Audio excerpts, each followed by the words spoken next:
Conteng-conteng tangan ni bukan kaedah kita. Bukan ada dalam lifestyle orang Islam. Ustaz ni rigid sangat lah, semua tak boleh. Bang, ada benda lain lagi bang, boleh pakai untuk soal lengan tu. Allah laknat, kata Nabi SAW, orang yang melukis tattoo atau orang yang minta dilukis.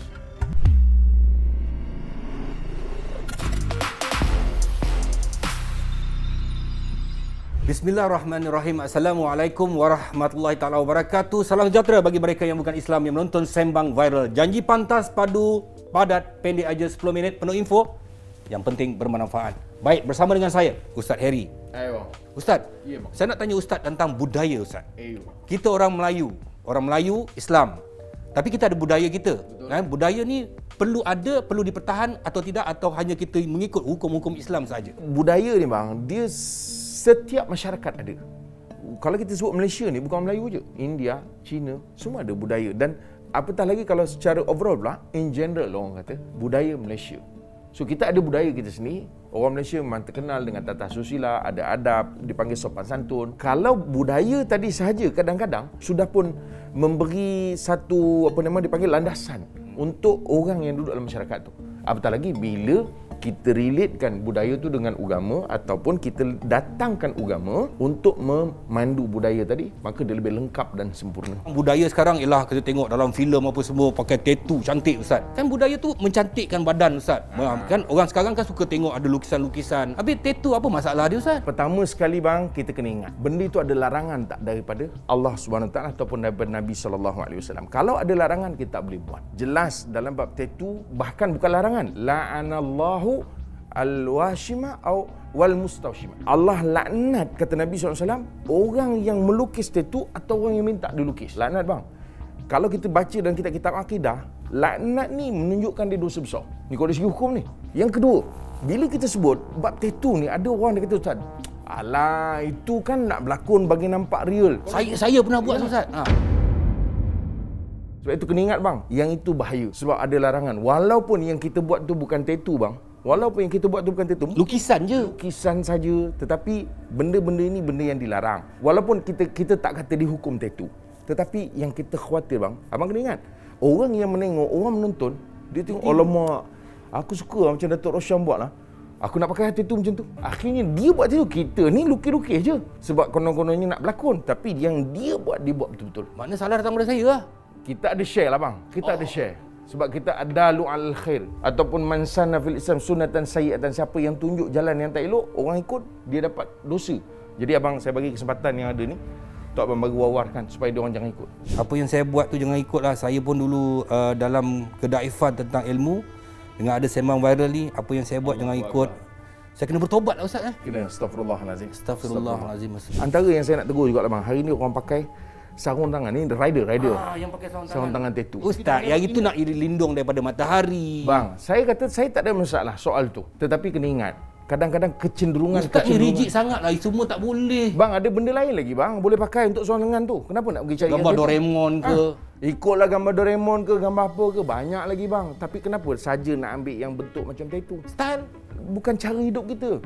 Saya bukan rigid sangat. Saya kata bang, buatlah benda pun. Yang itu tattoo lah Ustaz kan. Macam budaya kita kan, ada orang kahwin ni pakai apa? Inai. Nak cantik Ustaz. Kan ini pun salah. Saya dah sebut inai ni asasnya dia perhiasan untuk orang perempuan. Dia ada kisah kan Nabi SAW masa tu berurusan dengan wanita. Orang perempuan tak nampak muka. Cuma Nabi tanya, ni lelaki ke perempuan? Sebab berurusan dengan Nabi kan. Perempuan. Nabi kata, bagus kalau kau perempuan, kau pakailah inai. Jadi pertama, ya. Sebab itu ada ulama sebahagiannya mengharuskan keseluruhan, ada sebahagiannya mengharuskan bagi yang dah berkeluarga ataupun dah bersuami lah, supaya dia jadi perhiasan untuk suami. Tapi asasnya boleh yang tak suami dengan syarat dia tidak terlampau teruk sangat lah, makna cara dia berinai sebagainya kan, nak dapatkan attention orang itu. Sebab itu orang lelaki tak boleh bang apa pula tak boleh Ustaz? Orang kahwin je Ustaz pakai tiga je.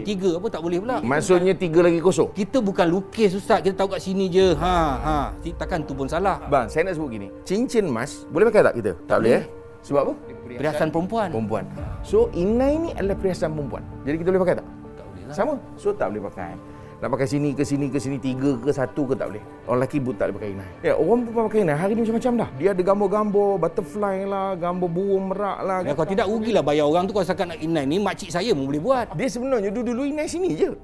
Ya, walaupun tidaklah ada larangan untuk nak dilukis atas ni. Ya, tak ada masalah. Dengan syarat, saya pesankan, dengan syarat jangan dalam bentuk lukisan gambar binatang atau gambar haiwan hidup atau gambar-gambar yang menyerupai kepahaman ataupun kepercayaan orang lain. Tapi kalau corak, kemudian bunga, it's okay, tak ada masalah. Cuma dalam Majlis Fatwa Kebangsaan, dihadkan sampai pergelangan tangan. Sampai sini saja? Sini je. Ni saya sebut ni Majlis Fatwa Kebangsaan, dihadkan sampai sini. So sampai sini je lah. Ada orang tanya, Ustaz, kau terlebih sikit sini boleh?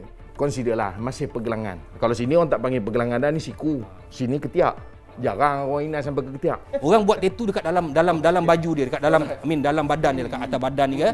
Orang tak nampak tattoo tu, orang tak nampak inai tu. Okay. Boleh ke tak boleh? Bang, pertama kalau saya sebut dia tattoo dengan inai benda berbeza bang inai perbincangannya lain, tattoo perbincangan dia lain. Tapi kalau abang tanya tadi soal tattoo, saya kata isunya bukan orang nampak. Tattoo ni pertama sebab dia diharamkan. Nabi laknat. Satu. Yang kedua bang, tattoo ni dia menyakitkan. Tapi ada orang kata, tak, sekarang ni ada teknologi baru yang buat dia tak sakit. Tetap juga haram. Sebab apa? Sebab dia dilarang. Itu asas utama dia. Inai tak ada masalah. Memang dia disunatkan bagi orang perempuan, lebih-lebih lagi kalau nak berhias. Kalau kaki, sampai buku lali je. So, daripada ujung kaki sampai buku lali. Ada orang tanya, Ustaz, saya pakai inai, tulis kat sini. Tulis. Allahu Akbar, tulis. Boleh ke Ustaz? Saya nak bagi tahu, itu bukan kaedah dia. Conteng-conteng tangan ni bukan kaedah kita. Bukan ada dalam lifestyle orang Islam. Walaupun saya tulis Allahu Akbar, agama tak suruh begitu. Allahu Akbar ni bukan pada tulisan tu. Allahu Akbar ni jiwa kita. Kan kalau kat sini Allahu Akbar tapi tak rasa Allah tu lebih agung daripada yang lain, tak guna juga bang. Ada inai yang dia orang buat untuk kuku perempuan pakai tu Ustaz. Itu boleh ke tak boleh? Dia kata ni ada pula halal dia kata. Bang, halal tu dia punya ingredient atau kandungan dia. Kandungan, abang kena beza di antara kandungan dengan penggunaan. Ingredient halal, dia buat daripada inai, mungkin dia ada campur bahan kimia yang tak merosakkan dan dia consider boleh. So halal lah. Ibarat orang pakai Q-Tech, dia pakai Q-Tech, air semayang tak boleh tembus kat kuku, tapi dia pakai inai tu boleh tembus, tak boleh tembus air semayang tu. Boleh tak boleh pakai dekat kuku. Hari ni trending orang pakai inai ni dia macam celup tau bang. Dia ambil, dia celup. Dia keluar. Ada kaedah orang pakai inai ni, dia pakai ni macam seolah-olah dia coating kuku tu. Inai sepatutnya dia meresap masuk. Dia takkan menghalang air kena kulit. Dia punya bahan tu memang pewarna yang meresap. Baik kuku, baik kulit. Tapi yang sekarang ni punya trend yang saya perhati, dia boleh kopek bang. Bila boleh kopek, ini bukan inai dah. Walaupun ada inai dalam tu. Tapi bila dia dalam bentuk, dia dalam keadaan coat, dia panggil. Coating kita punya kuku, ini kalau orang ambil uduk, tak sah uduk dia. Kecuali dia memang gunakan inai, dia letak atas kuku je. Macam inai orang kahwin dulu-dulu tu. Dia lenyek tu kan. Tapi ni atas kuku je. Supaya dia nak kuku tu je merah. Itu tak ada masalah. Isunya, inai tu masuk menyerap dan dia tidak menghalang. Dia tak coat di atas kuku. Ni orang perempuan kena tengok. Dia bila dia coating, caranya kita boleh kopek dia. Walaupun dia mungkin tak kopek banyak, dia mungkin kopek sikit-sikit. Yang ini ni, kita yakin bahawa dia coat, dia ada lilin, macam lilin tau. Jadi bila air tu dia takkan tembus betul ke kulit. Maknanya kalau dia bersih daripada haid misalnya, dia mandi, makna tak sah mandi dia. Kerana tu inai dia boleh hilang. Yes. Tattoo ni tak boleh hilang. Betul. Katakanlah kalau dia dah tengok kita punya perbualan hari ni, tiba-tiba dia sedar daripada kekilafan dia. Jadi maknanya tak boleh buang tattoo tu kekal abadi. Tapi boleh tak kita bertaubat kepada Allah Subhanahu Wa Taala? Kalau sekiranya ada kat sana apa-apa teknologi yang boleh menghilangkan tattoo tadi dan dia tak mendatangkan mudarat sampai jadi sakit kulit, sampai rosak kulit, sampai luka sebagainya, dan dia tidak menyakitkan, tapi saya rasa impossible tak menyakitkan, for sure ada menyakitkan, so boleh gunakan. Tapi kalau sampai teknologi tu tak ada, dia kena keluarkan, tekan sebagainya, memang menyakitkan, itu memang suatu yang sangat memudaratkan, so tak boleh buat. So kekal saja dia begitu, dia bertaubat. InsyaAllah Allah terima taubat dia. Mudah-mudahan sepanjang dia menengok tattoo tu, maka dia lebih yakin untuk bertaubat kepada Allah Ta'ala.